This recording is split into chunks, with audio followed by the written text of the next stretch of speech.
नमस्कार साथियों, स्वागत है आपका। काव्य मंजूषा के अंतर्गत महाकवि तुलसीदास जी द्वारा रचित रामचरितमानस के बाल कांड के कुछ अंश हमारे पाठ्यक्रम में लगे हुए हैं। इससे पहली वीडियो में हमने उन्हीं में से कुछ दोहे चौपाइयों की व्याख्या की थी। जो बाकी दोहे चौपाई रह गए थे उनकी सप्रसंग व्याख्या हम आज की इस वीडियो में करेंगे। प्रसंग लगभग सभी का समान रहेगा। यह काव्यांश हिंदी की पाठ्य पुस्तक काव्य मंजूषा में संकलित सगुण भक्ति काव्य की राम भक्ति काव्यधारा के प्रवर्तक कवि तुलसीदास द्वारा रचित रामचरितमानस के बालकांड से लिया गया है, जिसमें तुलसीदास जी की दास्य भाव की भक्ति का चित्रण हुआ है। दोहा है, हाँ कहावत सब कहत राम सहत उपहास, साहिब सीतानाथ सो सेवक तुलसीदास। उपहास होता है मजाक करना अथवा निंदा करना। सीतानाथ श्री राम को कहा गया है, सीता के नाथ। तुलसीदास जी कहते हैं, सभी लोग कहते हैं और मैं भी यह कहलवाता हूं कि सीतानाथ जैसे श्री राम का तुलसीदास सेवक है। राम सहत उपहास, और श्री राम भी यह निंदा सह लेते हैं। तुलसीदास जी इस भाव को निंदा कहते हैं कि श्री रामचंद्र जी का सेवक एक तुच्छ सा छोटा सा तुलसीदास है। यहाँ पे भाव ये है, और इसी को वो निंदा कहते हैं, उपहास कहते हैं कि श्री राम भी ये निंदा, ये उपहास सह लेते हैं, सहन करते हैं। कि श्री सीतानाथ जी की यानी कि श्री रामचंद्र जी जैसे स्वामी का तुलसीदास जैसा तुच्छ सा सेवक है। तो यहाँ पे दास्य भाव की भक्ति है। विशेष सरल सहज अवधि भाषा का प्रयोग हुआ है। भक्ति रस और प्रसाद गुण है। आगे है, अति बड़ी मोर डिठाई खोरी, सुन अध नरक हो नाक सिकोड़ी, समझ सहम मोहि अपडर अपने, सो सुधि राम किन्हीं नहीं सपने। डिठाई होता है दुस्साहस करना या अवज्ञा करना। खोरी होता है दोष। अध कहा गया है पापी को। तुलसीदास जी कहते हैं कि यह मेरा बहुत ही बड़ा दोष और दुस्साहस है। सुन अध नरक नाक सिकोड़ी, मेरे पापों को सुनकर नरक ने भी मुंह फेर लिया है, नरक ने भी नाक सिकोड़ ली है। अर्थात मेरे जैसे पापी के लिए नरक में भी ठोर नहीं है, नरक में भी जगह नहीं है। समझ सहम मोहि अपडर अपने, यह समझकर कि मेरे लिए नरक में भी जगह नहीं है तो मुझे अपने ही डर से डर हो रहा है। अपने मन में डरना, अपने ही मन के बनाए हुए डर से मुझे डर लग रहा है। सो सुधि राम किन्हीं नहीं सपने, लेकिन भगवान श्री राम ने तो सपने में भी इस पर ध्यान नहीं दिया। अर्थात भगवान श्री राम ने सपने में भी मेरी दुस्साहस और मेरे दोषों की ओर ध्यान नहीं दिया, मेरी अवज्ञा की ओर कोई ध्यान नहीं दिया। यहाँ पे तुलसीदास का कहने का भाव ये है कि भगवान अपने भक्त के दोष नहीं देखता। आगे है, सुन अवलोक सुचित चख चाही, भक्ति मोरी मति स्वामी सराही, कहत नसाई होए ही नीकी, रीजत राम जनी जन जी की। अवलोकन यानी कि देखता है। चख यहाँ पे चक्षु के लिए है, आंखें, चक्षु। मति बुद्धि। यहाँ तुलसीदास जी कहते हैं कि यह मेरी बहुत बड़ी डिठाई और दोष है कि मेरे पापों को सुनकर तो नरक ने भी नाक सिकोड़ ली है। तो यहाँ कहता है, वरना प्रभु श्री रामचंद्र जी ने तो मेरे इन दोषों को देखकर और उनका सुचित रूपी चक्षु से निरीक्षण करके उल्टे मेरी भक्ति और मेरी बुद्धि की सराहना की है। कहत नसाई होए ही ये नीकी, नीकी होता है अच्छाई। रिदित राम जनी जन जी की। तुलसीदास जी अपने बारे में कहते हैं कि हृदय से चाहे मैं अपने आप को श्री राम जी का सेवक बनने योग्य नहीं मानता, अपने आप को पापी और दीन मानता हूं, पर मेरे हृदय में अच्छाई तो है। और प्रभु श्री राम जी मेरे इसी हृदय की स्थिति को जानकर मुझ पर रीझ जाते हैं, यानी कि मुझ पर प्रसन्न हो जाते हैं। आगे चौपाई है, रहत ना प्रभु चित चूक किए की, करत सुरत सहवार किए की, जही अधवदेव व्याध जिम वाली, फिर सुकंठ सोई किन्हीं कुचाली। तुलसीदास जी कहते हैं, रहत ना प्रभु चित चूक किए की। चित चूक, प्रभु चित होता है, प्रभु के हृदय में चूक होता है भूल चूक, कि अपने भक्त की भूल चूक गलती प्रभु अपने हृदय में नहीं रखते, अर्थात वो याद नहीं रखते। करत सुरत सह वार ही की, सह होता है 100 बार, और उनके हृदय की, ही होता है हृदय की, और उनके हृदय की अच्छाई को वो 100 बार याद करते हैं, याद रखते हैं। अध होता है पापी, वदेव होता है वध करने वाला या वध करना, व्याध होता है शिकारी, जिस तरह से श्री राम ने वाली को शिकारी की तरह मारा था, शिकारी जानवरों को छुपकर मारता है, उसी तरह से छुपकर वाली का वध किया था शिकारी की तरह। फिर सुकंठ सोई कीन्ही कुचाली, कुचाली होता है बुरी चाल, और वैसी ही कुचाल फिर सुग्रीव ने भी चली कि जिस पाप के कारण श्री राम जी ने वाली को एक शिकारी की तरह मारा छुपकर, फिर वैसी ही चाल सुग्रीव ने भी चली। आगे है, सोई करतूत विभीषण केरी, सपने हु सोना राम हिय हेरी, ते भरत भेंटत सन्माने, राज सभा रघुबीर बखाने। तुलसीदास जी कहते हैं कि वही करतूत फिर विभीषण ने भी करी, सपने हूँ सोना राम हिय हेरी। तो कहते हैं परंतु श्री राम ने सपने में भी उन सभी का विचार नहीं किया। तुलसीदास जी कहते हैं जो भक्त गलतियां करते हैं, भूल चूक करते हैं, प्रभु श्री राम उनको अपने हृदय में नहीं रखते, उनको याद नहीं रखते, अर्थात वे उनकी भूल चूक क्षमा कर देते हैं, माफ कर देते हैं। ते भरत भेंटत सन्माने, राज सभा रघुबीर बखाने। लेकिन इसके बाद भी वे भरत से सम्मान के साथ मिले, राज्य सभा रघुबीर बखाने, और श्री राम जी ने राज्य सभा में उनके गुणों का बखान किया, उनका गुणगान किया। तुलसीदास जी कहना चाहते हैं कि प्रभु श्री राम ऐसे भक्तों के हितकारी हैं, कल्याणकारी हैं कि वो उनकी भूल चूक को भी याद नहीं रखते, उसको भी क्षमा कर देते हैं। आगे दोहा है, प्रभु तरु तर कपि डार पर किए आप समान, तुलसी कहो ना राम से साहिब सील निधान। तरु होता है वृक्ष, कपि होता है बंदर। तुलसीदास जी कहते हैं कि प्रभु श्री राम तो वृक्ष के नीचे बैठे हैं और बंदर वृक्ष की डाल पर बैठे हैं। कहने का भाव है कि कहाँ तो प्रभु श्री राम वृक्ष के नीचे बैठने वाले और कहाँ बंदर जो वृक्षों के ऊपर डाल डाल पर फिरने वाले, लेकिन फिर भी उन्होंने बंदरों को अपने समान बना लिया। तुलसीदास जी कहते हैं कि प्रभु श्री राम जैसे सील निधान स्वामी कहीं भी नहीं है, अर्थात ऐसे शालीन और शांति प्रिय स्वामी कहीं भी नहीं है। आगे दोहा है, राम निकाई रावरी सभी को नीक, जय है साची है सदा तो नीको तुलसीक। निकाई होता है अच्छाई, नीक होता है भला। राम निकाई रावरी, रावरी होता है तुम्हारी। तुलसीदास जी कहते हैं कि हे प्रभु श्री राम जी, आपकी अच्छाई से सभी का भला होता है, यानी कि आपके कल्याणकारी स्वभाव से सभी का कल्याण होता है, सभी का भला होता है। जे यह साची है सदा, यदि ये बात सदा सच्ची है तो नीको तुलसीदास, तो तुलसीदास का भी सदा कल्याण होगा। अर्थात तुलसीदास कहना चाहते हैं कि हे श्री राम जी, अगर ये बात सच है कि आपकी अच्छाई से सभी का कल्याण होता है, तो तुलसीदास कहते हैं कि मेरा भी सदा ही कल्याण होगा। अगला दोहा है, एहि विधि निज गुण दोष कह, सब है बहुर सिरुनाई, बरना रघुबीर बीसद जसु, सुन कलि कलुष नसाई। निज गुण होता है अपने गुण, सिरुनाई होता है श्रद्धा में सिर झुकाकर या सिर नवाकर, विशद यानी निर्मल, जस यानी यश, कलुष कहा गया है पाप को, नसाई होता है नष्ट करना। तुलसीदास जी कहते हैं कि मैं अपने गुण दोषों का वर्णन करके और सिर नवाकर प्रभु श्री राम के यश का वर्णन करता हूं, अर्थात प्रभु श्री राम के गुणगान करता हूं, और ऐसा सुनने से कलयुग के सभी पाप नष्ट हो जाते हैं, अर्थात जीव का कल्याण होता है। आगे चौपाई है, जागवलिक जो कथा सुहाई, भारद्वाज मुनिवर ही सुनाई, कहिहूँ सो संवाद वखानी, सुनूं सकल सज्जन सुख मानी।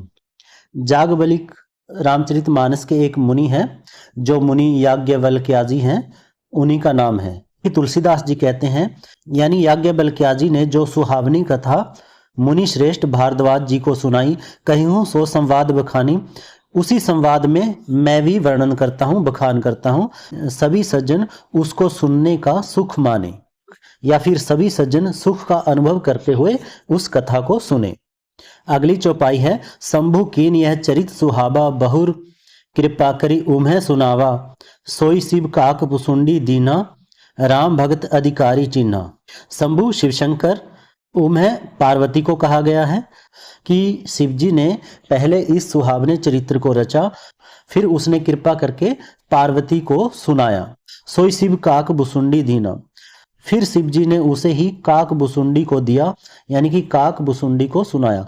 काक बुसुंडी भी उसे काग या कौए के रूप में भी चित्रित किया गया है। ये भी रामचरितमानस का एक पात्र है, एक ऋषि है। तुलसीदास जी कहते हैं कि फिर वही चरित्र शिव जी ने काकभुसुंडी को दिया राम भक्त और उसका अधिकारी पहचान कर। कि ये उस चरित्र को जानने का, उसकी कथा सुनने का अधिकारी है और राम भक्त है, फिर शिव जी ने काकभुसुंडी को दिया। आगे चौपाई है, तेसन जाग बलिक पुन पावा, तिन पुनि भारद्वाज प्रति गावा, ते श्रोता बक्ता समशीला, समदर्शी जाने हरिलीला। जागबलिक यानी याज्ञवल्क्य जी, यानी उसी चरित्र को, उसी ज्ञान को काकभुसुंडी से फिर दोबारा से याज्ञवल्क्य जी ने पाया। तीन पुन भारद्वाज प्रति गाया, और फिर उन दोनों ने, काकभुसुंडी और याज्ञवल्क्य जी ने, उसी चरित्र को दोबारा ऋषि भारद्वाज को गाकर सुनाया। ते श्रोता बक्ता समशीला, याज्ञवल्क्य जी और भारद्वाज दोनों श्रोता और वक्ता समान शील वाले हैं, समदर्शी और समदर्शी हैं। समदर्शी जो सभी को समान दृष्टि से देखते हैं, समदर्शी। वे दोनों समशीला हैं, समान शील वाले हैं, समदर्शी हैं, जाने हरि लीला, और श्री हरि की लीला को जानते हैं। भगवान श्री राम की जो लीला है उसको जानते हैं, जानने वाले हैं। अगली चौपाई है, जाने तीन काल निज ज्ञाना, करतलगत आमलक समाना, और ते हरिभक्त सुजाना, कहे सुने समझे विधि नाना। करतल होता है हथेली, यानी कि वे दोनों याज्ञवल्क्य जी और भारद्वाज तीनों कालों की बातों को ऐसे जानते हैं जैसे उनकी हथेली पर रखा हुआ आंवला हो, यानी कि जैसे बिल्कुल उनके सामने कि प्रत्यक्ष हो उनके सामने। और जे हरिभक्त सुजाना, और जो सुजान लोग हैं, जो सूझवान चतुर चालाक लोग हैं, और जो हरिभक्त है, श्री राम के चरित्र को नाना प्रकार से, यानी कि अनेक प्रकार से, अनेक विधियों से कहते हैं, सुनते हैं और समझते हैं। आगे दोहा है, मैं पुनि निज गुर सन सुनी, कथा सो सुकर खेत, समझे नहीं तही बालपन, ता अति रहे अचेत। सुकर कहा गया है सुअर को, भगवान विष्णु का तीसरा अवतार, जिसे 12 अवतार भी कहा जाता है। खेत होता है क्षेत्र, वह क्षेत्र, वह जगह जहां पे भगवान विष्णु ने तीसरा 12 अवतार धारण किया था। मैं पुनि निज गुर सन सुनी, तुलसीदास जी कहते हैं कि जहां विष्णु ने 12 अवतार धारण किया था, मैंने उसी जगह पर दोबारा से फिर उसी कथा को सुना, कि मैंने अपने गुरु जी से फिर उसी कथा को सुना। कहां पर सुना? जहां भगवान विष्णु ने 12 अवतार धारण किया था, उस क्षेत्र में। समझे नहीं तिस बालपन, परंतु उस समय मैं समझ नहीं पाया, क्योंकि उस समय मैं बालपन में था, उस समय मेरा लड़कपन था, मैं बच्चा था। अति रहे अचेत, अचेत होता है ना समझ, यानी कि तुलसीदास जी कहते हैं कि परंतु उस समय में बालक था और बहुत ही बेसमझ था, जिससे उसको मैं अच्छी तरह से समझ नहीं सका उस कथा को। आगे दोहा है, श्रोता वक्ता ज्ञान निधि, कथा राम के गूढ़, किम समझो मैं जीव जड़ कली, मल ग्रसित विमूढ़। ज्ञान निधि होता है ज्ञान का भंडार, राम कथा के गूढ़ होता है राम कथा के रहस्य, मल ग्रसित यानी कि पाप से ग्रसित, विमूढ़ मूर्ख, जड़ होता है अचेतन, यानी कि श्री राम जी की गूढ़ कथा के वक्ता, उसको कहने वाले और उसको सुनने वाले दोनों ज्ञान के खजाने होते हैं, दोनों उसके गूढ़ ज्ञान के खजाने होते हैं, ज्ञानी होते हैं, जानकार होते हैं। तुलसीदास जी कहते हैं, परंतु मैं तो काल के पापों से ग्रसित हूं, मूर्ख हूं और जड़ जीव हूं, भला मैं उस कथा को कैसे समझ सकता था। आगे चौपाई है, तदपि कही गुरु वारही वारा, समझ परी कछु मति अनुसारा, भाषा बद करवी मैं सोई, मोरे मन प्रबोध जही होई। वारे होता है बार बार। तुलसीदास जी कहते हैं, तो भी मेरे गुरुजी ने वह कथा मुझे बार बार सुनाई। समझ परी कछु मति अनुसारा, मति यानी बुद्धि, तब भी मेरी बुद्धि के अनुसार मुझे कुछ कुछ समझ में आई। भाषाबद्ध, भाषाबद्ध करना, लिपिबद्ध करना, यानी कि भाषा में लिखना। तुलसीदास जी कहते हैं, वही कथा अब मेरे द्वारा भाषा में रची जाएगी। मोरे मन प्रबोध जही होई, प्रबोध होता है संतोष होना, उसी कथा को अब मैं रचने जा रहा हूं, लिखने जा रहा हूं, जिससे मेरे मन को संतुष्टि हो रही है, संतोष हो रहा है। आगे है, जस कछु बुद्धि विवेक वल मोरे, तस कहिए हूँ हिय हरि के प्रेरे, निज संदेह मोह भ्रम हरनी, करूं कथा भव सरिता तरनी। तुलसीदास जी कहते हैं कि जितना मुझ में बुद्धि और विवेक का बल है, मैं अपने हृदय में भगवान श्री राम की प्रेरणा के अनुसार ही इस कथा को कहूंगा। निज संदेह मोह भ्रम हरनी, यह कथा मेरा अपना संदेह, मोह और भ्रम को हर लेने वाली है, यानी कि मेरे अपने संदेह, मोह और भ्रम को दूर करने वाली है। भव संसार सरिता नदी, तरनी होता है नाव, जो संसार रूपी नदी को पार करने के लिए एक नौका का काम करेगी, यानी एक नौका की तरह है, एक नाव की तरह है। उसी कथा को मैं अपनी बुद्धि और विवेक के बल के अनुसार रच रहा हूँ। आगे है, बुद्ध विश्राम सकल जन रंजन, राम कथा कलि कलुष विभंजन, राम कथा कलि पनंग भरनी, पुन विवेक पावक कहूँ अरनी। बुद्ध बुद्धिवान, रंजनी होता है प्रसन्न होना, पनंग सांप को कहा गया है, भरनी होता है मोरनी, पावक आग, अरनी होता है लकड़ी। तुलसीदास जी कहते हैं कि जो राम की कथा है वो सभी बुद्धिमानों को विश्राम देने वाली और सभी जनों को प्रसन्न करने वाली है, सभी लोगों को प्रसन्नता देने वाली है। राम कथा कलि कलुष विभंजनी, और ये जो राम कथा है वो कलयुग के पापों का नाश करने वाली है। राम कथा कलि पनंग भरनी, ये राम कथा उस मोरनी की तरह है जो सांप, कलयुग रूपी सांप को खा जाती है, यानी कि कलयुग के प्रभाव को वो नष्ट कर देती है। पुनः विवेक पावक अहू कर अरनी, और यह वह लकड़ी है जो विवेक रूपी अग्नि को प्रकट करती है, यानी कि जिस तरह से लकड़ी से आग उत्पन्न होती है, इसी तरह से श्री राम की कथा से विवेक उत्पन्न होता है।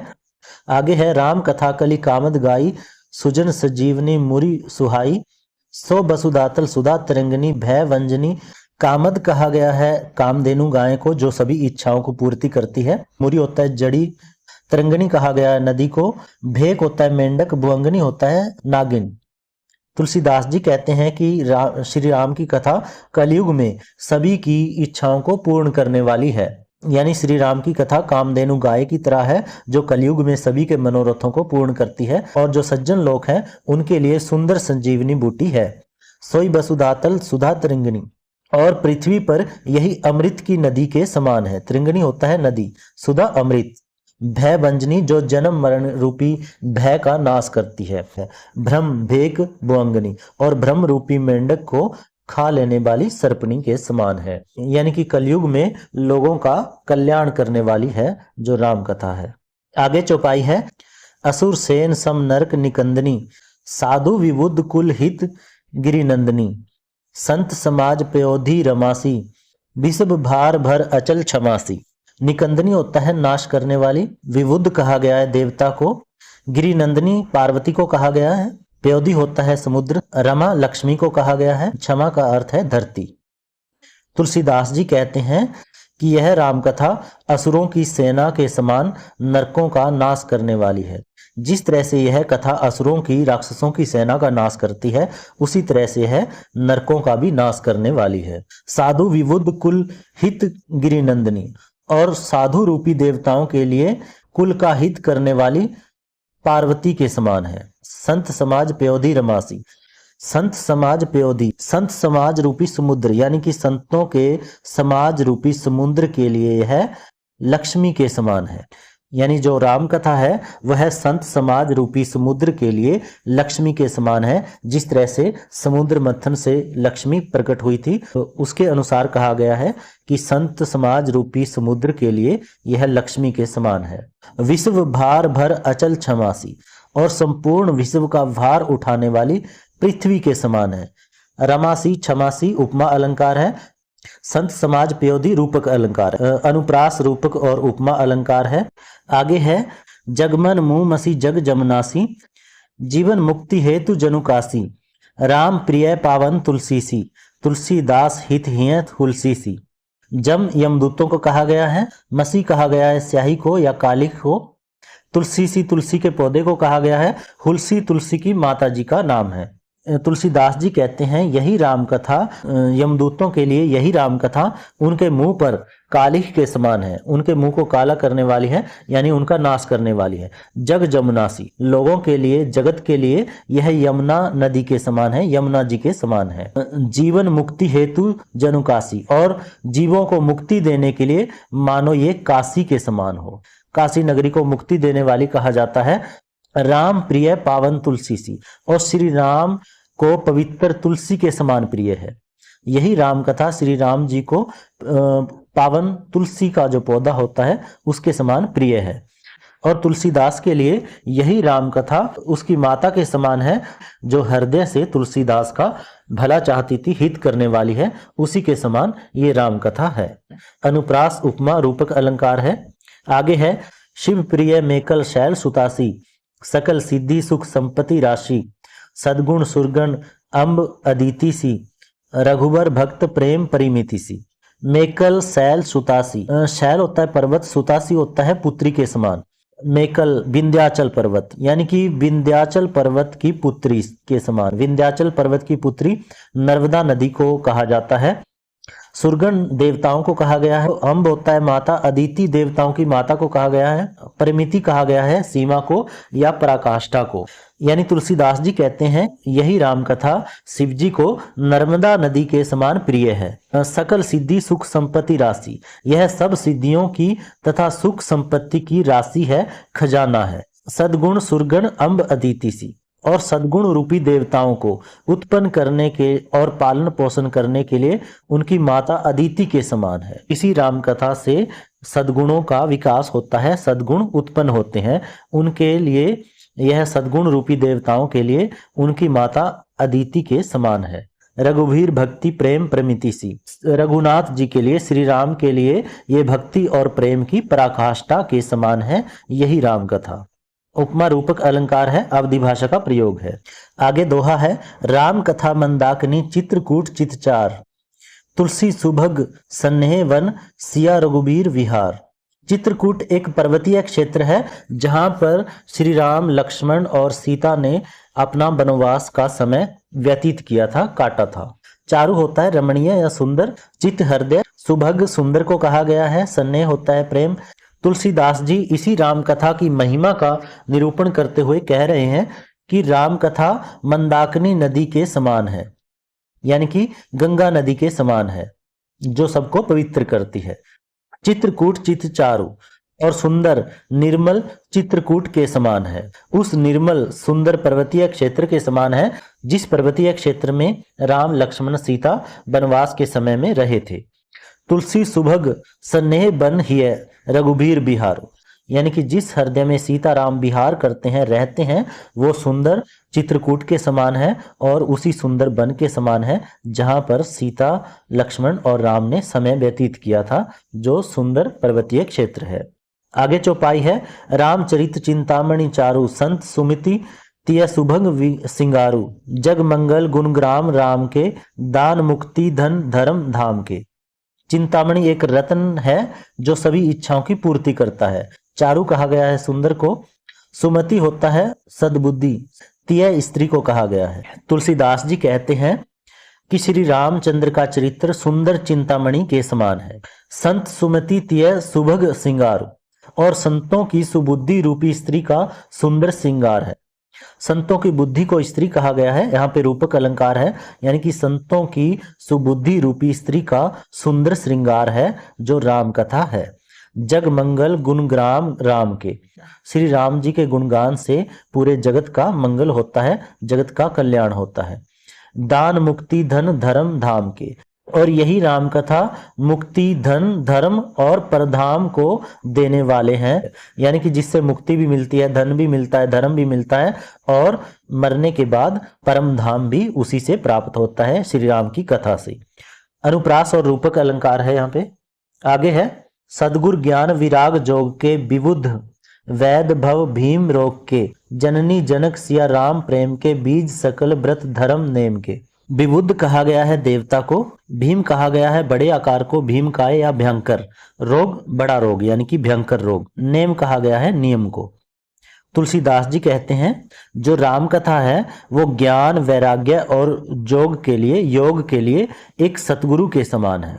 तुलसीदास जी कहते हैं यही राम कथा ज्ञान वैराग्य और योग के लिए सतगुरु के समान है, यानी कि ज्ञानी वैरागी और योगी के लिए सतगुरु के समान है। विबुध वैद भव भीम रोग के, विबुध वैद देवताओं का वैद, अश्विनी कुमार देवता को देवताओं का वैद कहा जाता है, यानी कि संसार के भयंकर रोगों का नाश करने के लिए वो देवताओं के वैद्य के समान है, अश्विनी कुमार के समान है, जो राम कथा है। जननी जनक सिया राम प्रेम की, सीता राम के प्रेम को उत्पन्न करने के लिए वो जननी के समान है, यानी कि माता के समान है, माता पिता के समान है।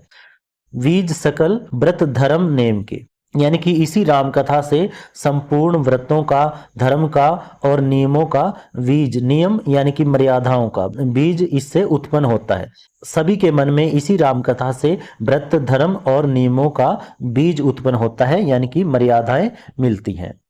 आगे है समन पाप संताप शोक के, प्रिय पालक परलोक लोक के, सचिव सुभट भूपति विचार के, कुंभज लोभ उदधि अपार के। शमन होता है शमन करना या किसी चीज को खत्म करना, नष्ट करना। भूपति विचार, विचार रूपी राजा। सुभट शूरवीर को कहा गया है, योद्धा को।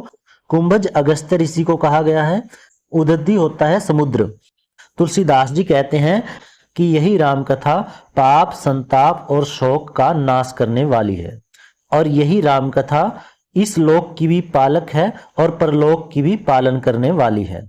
सचिव सुभट भूपति विचार के, यही राम कथा ज्ञान रूपी राजा के लिए एक शूरवीर मंत्री के समान है। कुंभज लोभ उदधि अपार के, यानी कि जिस तरह से अगस्त्य ऋषि ने समुद्र को सोख लिया था, इसी तरह से यही राम कथा लोभ रूपी समुद्र को सोख लेने वाली है, यानी कि लोभ का नाश करने वाली है, यानी कि इसके प्रताप से लोभ से मुक्ति मिलती है।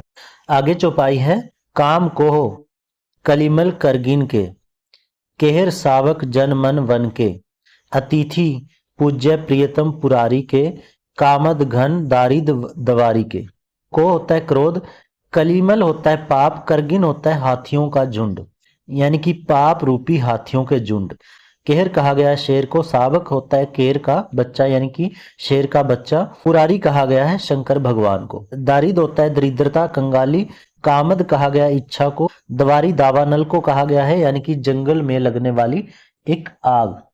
तुलसीदास जी कहते हैं कि यही राम कथा लोगों के बन रूपी मन में, यानी कि लोगों के मन को बन बताया गया है, यानी कि राम कथा लोगों के बन रूपी मन में बसने वाले काम क्रोध और कलयुग के पाप रूपी हाथियों के झुंड को मारने के लिए शेर के शावक के समान है, शेर के बच्चे के समान है। अतिथि पूज्य प्रियतम पुरारी के, और शिव जी के पूज्य प्रियतम अतिथि हैं, अतिथि के समान है। कामद घन दारिद दवारी के, कामद होती है इच्छाएं, घन होते हैं बादल, यानी यही राम कथा सभी इच्छाओं की पूर्ति करने वाले बादलों के समान है और दरिद्रता रूपी आग को बुझाने वाली है। आगे चौपाई है मंत्र महामणि विषय व्याल के, मेटत कठिन कुअंक भाल के, हरन मोह तम दिनकर कर से, सेवक साल पाल जलधर से। व्याल कहा जाता है सांप को, कुअंक कहा गया है दुर्भाग्य को, और दिनकर सूर्य, साली होता है धान, जलधर बादल को कहा गया है। तुलसीदास जी कहते हैं कि राम की कथा यानी कि राम कथा विषय वासनाओं रूपी सांप का जहर उतारने के लिए मंत्र और महामणि के समान है, मंत्र और महामणि है। मेटत कठिन कुअंक भाल के, भाल होता है माथा, यानी कि राम कथा माथे पर लिखे हुए दुर्भाग्य को मिटा देती है, यानी कि दुर्भाग्य जो कठिनता से मिटता है उसको भी ये मिटा देती है, उसको भी सौभाग्य में बदल देती है। हरन मोह तम दिनकर कर से, राम कथा अज्ञान रूपी अंधकार को मिटाने के लिए सूर्य की किरणों के समान है। सेवक साल पाल जलधर से, तो जिस प्रकार बादल के बरसने से धान के नन्हे नन्हे पौधों का पालन पोषण होता है, ये राम कथा उन सेवकों की पालना, उन सेवकों का पालन उसी तरह से करती है जिस तरह से बादल धान के पौधों का पालन करता है। यहाँ उपमा और रूपक अलंकार है। आगे चौपाई है अभिमत दान देव दरु वर्षे, सेवक सुलभ सुखद हरिहर से, सुकवि सर्द नव मंडन उड़गन से, राम भक्त जन जीवन धन से। अभिमत दान कहा गया मनोवांछित दान, यानी कि मन चाहे दान। देवदरु कल्प वृक्ष को कहा गया है जो सभी इच्छाओं की पूर्ति करता है। उड़गन कहा जाता है तारों को। तुलसीदास जी कहते हैं कि राम कथा मनोवांछित वस्तु देने में श्रेष्ठ कल्प वृक्ष के समान है, यानी कि जिस तरह से कल्प वृक्ष सभी मनोकामनाओं को पूर्ण करता है, मनोवांछित फल देता है, उसी तरह से राम कथा भी है, वो मनोवांछित वस्तु मनोवांछित फल देती है। सेवत सुलभ सुखद हरिहर से, यानी कि जो राम कथा है वो सेवा करने में हरिहर के समान सुलभ और सुख देने वाली है। सुकवि सर्द नभ मन उड़गन से, सुकवि रूपी शरद ऋतु के मन रूपी आकाश को सुशोभित करने के लिए ये तारागण के समान है। यानी कहने का भाव ये है कि जिस तरह से सर्दी की ऋतु में रात में तारे बहुत सुंदर लगते हैं, आकाश में शोभायमान होते हैं, उसी तरह श्री राम की कथा एक अच्छे कवि के मन को शोभित करती है, उसमें अच्छे भाव भर देती है। राम भक्त जन जीवन धन से, और राम की जो भक्ति करते हैं राम भक्तों के लिए तो वो एकदम जीवन धन के समान है। आगे चौपाई है, सकल सुकृत फल भूरी भोग से, जगहितु निरुपदी साधु लोग से, सेवक मन मानस मराल से, पावन गंग तरंग माल से। सुकृत होता है अच्छे कृत यानी कि पुण्य, निरुपदी कहा गया है छल रहित को, साधु यानी कि साधुओं जैसा जो छल रहित हो, मन मानस मन रूपी मानसरोवर, मराल होता है हंस। तुलसीदास जी कहते हैं सकल सुकृत फल भूरी भोग से, यानी कि राम कथा सभी पुण्यों के फल के भोगों के समान है, यानी कि ऐसे है जैसे सभी पुण्यों का फल एक साथ मिल गया हो। जगहित निरुपदी साधु लोग से, और जगत के लिए वह छल रहित हित करने वाली है। जिस तरह से साधु लोग जगत का हित करते हैं बिना छल किए, उसी तरह से राम कथा भी साधुओं की तरह छल रहित हित करने वाली है, जगत का कल्याण करने वाली है। सेवक मन मानस मराल से, और सेवकों के मन रूपी मान सरोवर के लिए हंस के समान है। जिस तरह से हंस मान सरोवर की शोभा को बढ़ाते हैं, उसी तरह से सेवकों के मन की शोभा को बढ़ाती है यही राम कथा। पावन गंग तरंग माल से, जिस तरह से गंगा की लहरें पापों को धोकर पवित्र कर देती है, उसी तरह से राम कथा भी पवित्र करने में गंगा जी की तरंग मालाओं के समान है। आगे दोहा है, कुपथ कुतरक कुचाल कली कपट धम्ब पाखंड, दहन राम गुण ग्राम जिमी ईंधन अनल प्रचंड। कुपथ कहा गया है कुमार्ग को, कुतर्क होता है बिना तर्क के, कुचाल होता है बुरी चाल, धम्ब होता है घमंड, अनल प्रचंड होती है प्रचंड अग्नि। कहने का भाव यह है कि जिस तरह से प्रचंड अग्नि ईंधन को जलाकर नष्ट कर देती है, उसी तरह से श्री राम कथा है जो कुपथ कुतर्क और कुचाल और कलयुग के कपट घमंड और पाखंड को जलाकर नष्ट कर देती है, उसी प्रचंड अग्नि के समान। आगे दोहा है रामचरित राकेश कर सरिस सुखद सब काहू, सज्जन कुमुद चकोर चित हित विशेष बड़ लाहू। राकेश कहा जाता है चंद्रमा को, कर होता है किरणें, चंद्रमा की किरणें, सरिस होता है रस से परिपूर्ण, कुमुद कहा जाता है कमल के फूल के समान सफेद यानी कि स्वच्छ को, चकोर चित्त चकोर पक्षी होता है। तुलसीदास जी कहते हैं कि रामचरित श्री राम का चरित्र पूर्णिमा के चंद्रमा के समान सभी को सुख देने वाला है। सज्जन कुमुद चकोर चित, कमल यहाँ पे निर्मलता का प्रतीक है। चकोर वो पक्षी होता है जो सारी रात चंद्रमा को देखता रहता है, एक पल के लिए भी चंद्रमा से आंखें नहीं हटाता। जिस तरह से पूर्णिमा की चांदनी रात निर्मलता के लिए और चकोर के लिए विशेष लाभकारी होती है, क्योंकि चकोर पक्षी चंद्रमा को ही देखता रहता है और चांदनी स्वच्छता का प्रतीक है। उसी तरह से सज्जन लोग जो राम की भक्ति करते हैं उनके लिए, और जिन सज्जनों का हृदय चकोर के समान है, यानी कि जिन लोगों का हृदय चकोर के समान है, जो केवल राम के चरित्र को देखकर ही जीते हैं, उसके चरित्र में ही अपना जीवन समझते हैं, उनके लिए तो ये विशेष लाभकारी है, यानी कि राम कथा उनके लिए महान लाभदायक है। विशेष में सरल सहज अवधि भाषा का प्रयोग हुआ है, प्रबंध शैली है, भक्ति रस और प्रसाद गुण है। ये दोहा छंद है, भाषा भावों के अनुकूल है, तत्सम और तद्भव शब्दों का प्रयोग हुआ है। अधिकतर अनुप्रास उपमा उत्प्रेक्षा और रूपक अलंकारों का इसमें प्रयोग हुआ है। तो साथियों हमारा विषय यहाँ पे पूरा हो जाता है। वीडियो आपको कैसे लगी कमेंट में जरूर लिखिएगा और चैनल को सब्सक्राइब जरूर कीजिएगा। धन्यवाद।